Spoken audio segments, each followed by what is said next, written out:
क्योंकि जिस तरह से कांग्रेस पार्टी और एआईएम की बात करें तो वो वोट कटुआ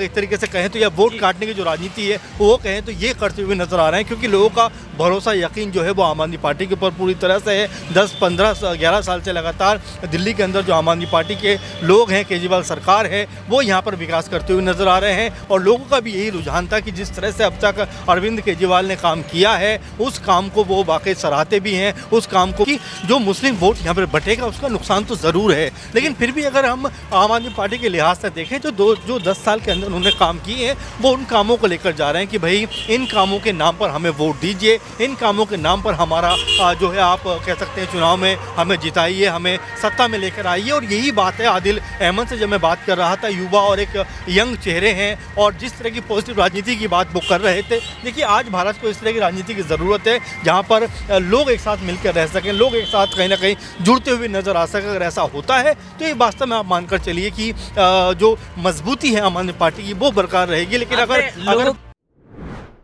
इस वक्त हम मौजूद हैं मुस्तफ़ाबाद विधानसभा क्षेत्र में और यहाँ पर लोगों से बात की, लोगों से समझने का प्रयास किया कि आखिर असदुद्दीन अवैसी की एआईएम की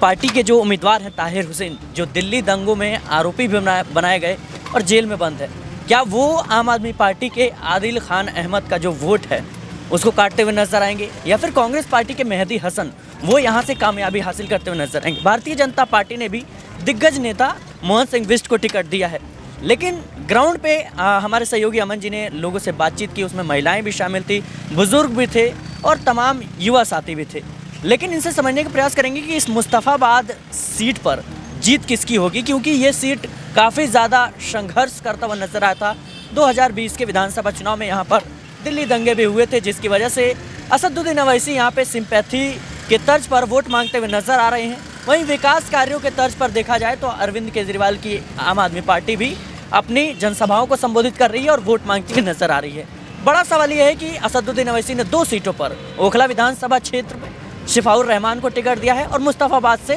ताहिर हुसैन, दोनों ही चेहरे दिल्ली दंगों के कह सकते हैं कि आरोपी बताए जा रहे हैं। सर, आपने ग्राउंड लेवल पे बात की, महिलाएं भी थी, युवा लोग भी थे और कहीं ना कहीं तमाम तरह के लोग थे, लेकिन बड़ा सवाल यह है कि इस क्षेत्र की अगर हम बात करें तो मुस्तफ़ाबाद से मोहन सिंह बिष्ट को भारतीय जनता पार्टी ने टिकट दिया, आदिल खान अहमद को आम आदमी पार्टी ने टिकट दिया है, वहीं मेहदी हसन को कांग्रेस ने, और ताहिर हुसैन सबको पता है कि एआईएम ने टिकट दिया है। किसकी जो जीत है वो सुनिश्चित लग रही है, किसका पलड़ा भारी लग रहा है? देखिए जाहिर बात है सिराज, हम लोगों ने काफ़ी लोगों से यहाँ पर बात की और मुस्तफ़ाबाद चूँकि मुस्लिम बहुल क्षेत्रों में से एक आता है और यहाँ पर जो लोगों ने अपनी बात कही, जिस तरह से अपने बात को रखा, उसमें आप ये मानकर चलिए कि यहाँ मुकाबला बहुत दिलचस्प है। लेकिन फिर भी हम लोगों ने आदिल अहमद जो आम आदमी पार्टी के उम्मीदवार हैं उनसे भी मुलाकात की, उनसे भी बात की। साफ उनका कहना है कि देखिए वोट कहीं बट नहीं रहा है, क्योंकि जिस तरह से कांग्रेस पार्टी और एआईएम की बात करें तो वो वोट कटुआ एक तरीके से कहें तो या वोट काटने की जो राजनीति है वो कहें तो ये करते हुए नजर आ रहे हैं, क्योंकि लोगों का भरोसा यकीन जो है वो आम आदमी पार्टी के ऊपर पूरी तरह से है। 10, 15, 11 साल से लगातार दिल्ली के अंदर जो आम आदमी पार्टी के लोग हैं, केजरीवाल सरकार है, वो यहाँ पर विकास करते हुए नजर आ रहे हैं। और लोगों का भी यही रुझान था कि जिस तरह से अब तक अरविंद केजरीवाल ने काम किया है उस काम को वो वाकई सराहते भी हैं, उस काम को वो कहीं ना कहीं उसी काम के नाम पर वोट भी देंगे। और यही वजह है कि दिल्ली में और ख़ासकर मुस्तफ़ाबाद की बात करें, क्योंकि मुस्लिम बहुल इलाका है, यहाँ पर लगभग लोगों का यही कहना है कि यहाँ पर जो माहौल है वो आदिल अहमद के पक्ष में बनता हुआ नज़र आ रहा है, क्योंकि आदिल अहमद ने यहाँ पर काम किया है। और यूँ कहा जाए कि आदिल अहमद एक लोकप्रिय चेहरा है, युवा चेहरा है, तो इसलिए भी लोग उन पर ज़्यादा बिलीव करते हुए नज़र आ रहे हैं सिराज। और इसके अलावा आपने 2-3 नाम गिनवाए, मोहन सिंह बिष्ट का जिक्र आप कर रहे थे, आप क्योंकि करावल नगर क्षेत्र से वो लगातार चुनाव जीतते रहे हैं, लेकिन इस बार उनको करावल क्षेत्र से ना कह सकते हैं टिकट देकर उनको टिकट दिया गया है मुस्तफ़ाबाद से। लेकिन उसके बावजूद बीजेपी का जो माहौल बनना चाहिए वो माहौल बनता हुआ दिखाई नहीं पड़ रहा है। एक और चेहरे की अगर बात करें जो कांग्रेस पार्टी से आते हैं, मेहदी हसन, और यहाँ पर देखिए मुस्लिम वोटों में सेंधमारी का जो तरीका है कांग्रेस पार्टी का, लगातार आम आदमी पार्टी यही आरोप लगा रही है कि जो, लेकिन सर बड़ा सवाल ये है कि मेहदी हसन वो शख्स हैं जो 2020 के जब दंगे हुए थे उस वक्त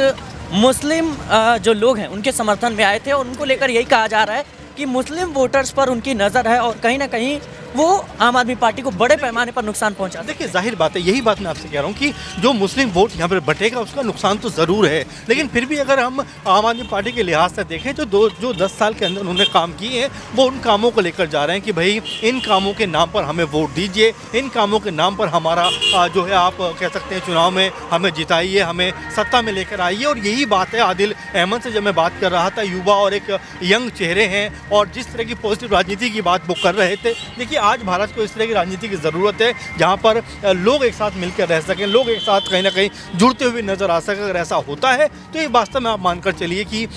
जो मजबूती है आम आदमी पार्टी की वो बरकरार रहेगी। लेकिन अगर वोट बढ़ता है तो कहीं ना कहीं मुझे लगता है कि थोड़ा सा 19-20 का फर्क पड़ सकता है। लेकिन सर आपने लोगों के एकता की बात की, लेकिन यहाँ पर देखा जाए तो 40% तक मुस्लिम आबादी है, या यूँ कहें कि मुस्लिम वोटर्स हैं। वहीं देखा जाए तो जो